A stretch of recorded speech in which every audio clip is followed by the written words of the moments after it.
it's kind of a no-brainer, at least in terms of conventional parenting wisdom, that you don't pick favorite, or even if you do pick favorites, you don't go around announcing it. And there was no like actual merit to his discussion. He talked about being the brave one to to point out the elephant in the room, but there's really no reason to point out that elephant. Like there's no good can come of it as far as I'm concerned. So he gets this crazy reaction, and then he was happy to have all the attention, but I don't believe that he was actually surprised that people reacted so badly, or if he was, then I'm surprised that he wasn't prepared for that reaction. Oh, okay, so you did mention, though, right there that even if you do have a favorite, you don't, announce it to the world. So let me ask you, and by the way, I love what's behind you because that looks like my house, an absolute train wreck. And when you have twins,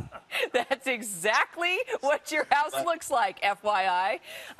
So, how do you digest that and deal with that if you're maybe feeling a little more for one of the twins, versus the other? How do you process that as a dad?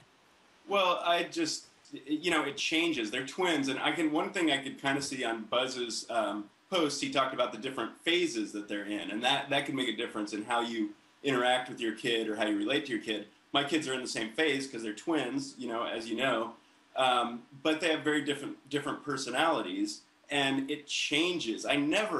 Sometimes I think, oh boy, this one is being a super big challenge today, and this one is being sweet, then the next day it'll change. And they're so complicated that to reduce it to, I like this one better, this one's my favorite, that's just, it seems silly, simplistic, and pointless. Like, why would you do it?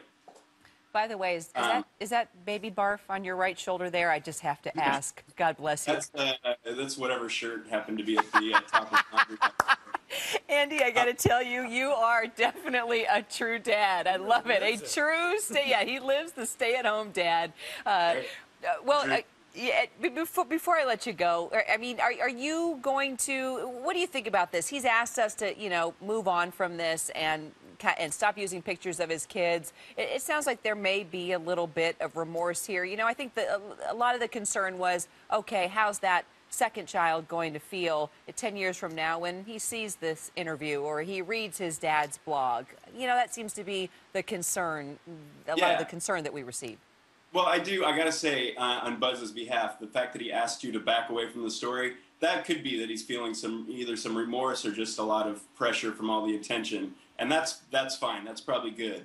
I would kind of, I don't think it's going to necessarily twist his kids, but it'll definitely create conversation, Andy. That's for sure.